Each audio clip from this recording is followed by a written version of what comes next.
Now, the United Nations' most powerful body has unanimously approved a resolution against foreign fighters joining jihadist ranks in the Middle East.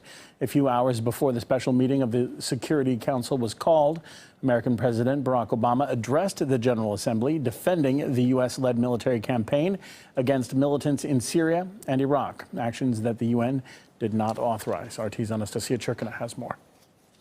So far, the 69th session of the UN General Assembly has really been nothing but eventful. Certainly, this kick-started with a statement we heard from Ban Ki-moon, which certainly seemed to set the tone of the events we've seen unravel so far. He did say that this year has really been terrible for the UN Charter. And this really seems to have been a good statement because the messages that we kept hearing all throughout the day, really a lot of them seem to be raising certain concerns about double standards being applied. And one of those, of course, has to be the highlight, which was the speech of the U.S. President Barack Obama addressing the UN General Assembly. Of course, traditionally and not quite unexpectedly blaming Russia for all that's bad in Ukraine. And he's also described it as aggression in Europe, said that Russia has been breaking international norms and pouring arms and fueling violence on the ground. And certainly these statements we've heard before, but the reason they're curious today is because they are coming at a time where it seems it might have been a good idea for the United States to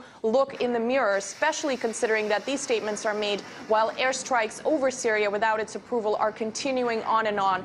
And of course, despite the ongoing airstrikes over Syria that the United States is currently spearheading, Barack Obama today at the United Nations Security Council did in fact talk about continuing to hope to pursue a political solution on the ground. Take a listen.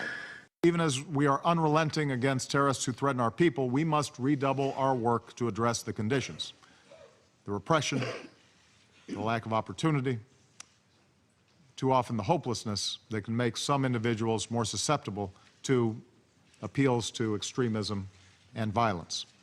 And this includes continuing to pursue a political solution in Syria that allows all Syrians to live in security, dignity, and peace.